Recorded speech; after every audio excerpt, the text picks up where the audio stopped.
My bitz box is in such a state right now, I don't even want to use it.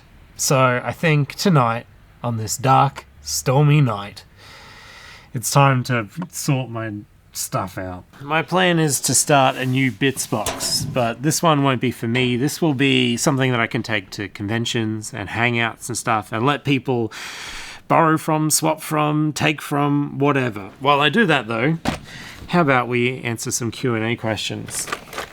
Kronos Vids asks, which material do you dislike to work with but end up using a lot? Okay, superglue. Superglue is my answer. When I was doing Nurgle Diaries, I developed a really severe allergy to superglue. I guess because I was using it so much. And all my pores and stuff would all clog up and my sinuses would allow me to not breathe. It was super embarrassing. You can go to someone else. Someone else will love you. Dwarf Casualty. That can go.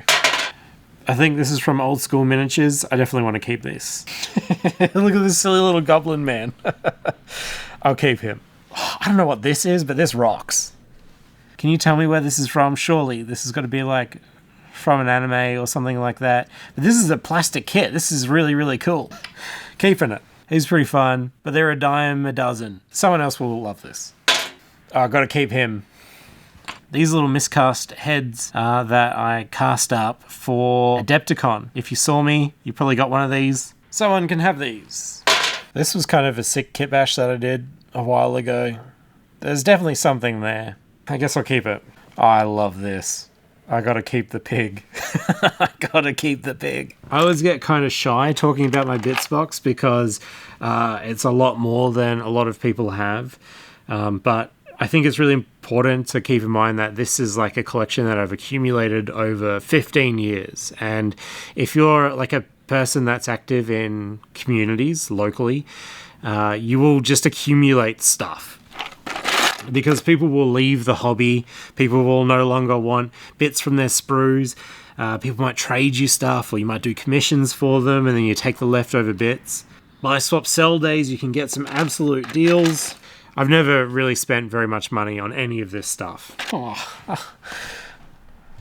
I just love a little skink. I gotta keep the skink. Kind of a sick big sword, but I have no idea what I could attach to this, so someone else can have it. Oh, ho, ho. Gotta keep that. Arden Makes Things, great YouTube channel. So hypothetically, if money wasn't in the picture, what would your dream army / warband concept be? I don't know what these models are, but they're weird. They're in a soft plastic, kind of awesome, but someone else can love them. Honestly, if you asked me a few years ago, I would have said I would love an army of all-metal Chaos Dwarves with the big hats. I think at this part of my life, I love problem solving. I have a dream warband army idea. How do I get there within my means? And that generally means kit bashing and converting and finding cheap models and making things weird. And I love that a whole lot more than buying a dream army because I have the money. But that's definitely a newer feeling. Oh, this is a banger from Curtis. Another one. Sexy Elfman. Someone else can have that. James Bruce 1066 says, top 5 rule sets, manufacturers, or just people you think need more of a spotlight. Now, this creator is one of my favorites right now. This model is from the incredible Awake Godent. So good. So good. I had the fantastic opportunity to meet them at Adepticon and we traded some sculpts, and what a beauty this is. I'd also love to give a shout out to Eel Hill Studio. They make some incredible Tyrannid alt stuff. Hang on, I feel bad cracking it open, but I'll be using it anyway, so might as well. This is their bio bike.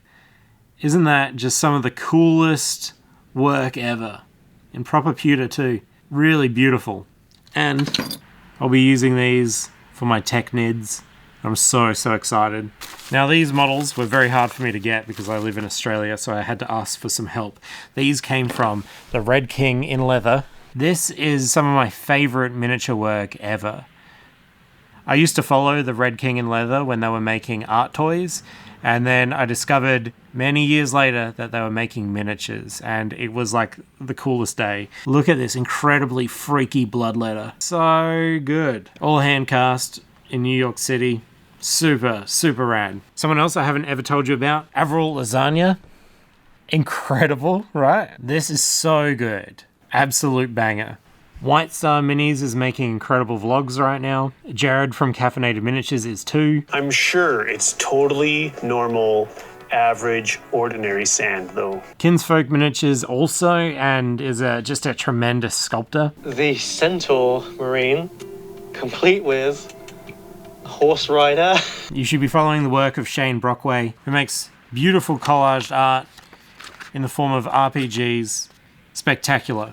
Lo-Fi Workshop. This is the best zine ever made. Paige Connolly, wonderful illustrator, and you can get my recast toads from her too. Flames of Orion, I stole this from Rory. I'm sorry, I didn't realize. Bloodwork, Big Boy Game Time, Snack 28, Kira Creations, $1 Billion Clown Farm. Hannah Geeson sculpted this model for me and is one of the best sculptors I've worked with, so get her some work. Zambi's painted this for me.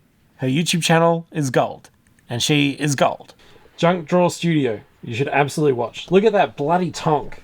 So good. My wonderful friend Nubmark Alfred sculpted the PERMADEATH Mini and is also going to be sculpting, this is early concept art, a collaborative miniature between me and Whittle Goblin, Whitty. And that's really bloody exciting because Whitty is also really bloody cool. Alfred also released a tabletop game which you've probably already seen because it is blowing up right now.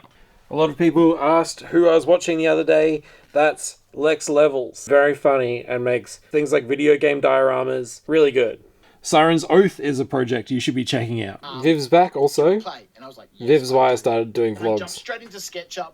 I did a little Turnip 28 army that I kind of gave up on. It wasn't really my vibe, but I kept the most banger models, and this is one of them. This is from Many World Miniatures. You would recognize his work. This one. You know the one. These little goblins are wearing masks. There's a mask set that Bad Squiddo sells that is just tremendous. This witch model and mask separately, these are both from Bad Squiddo.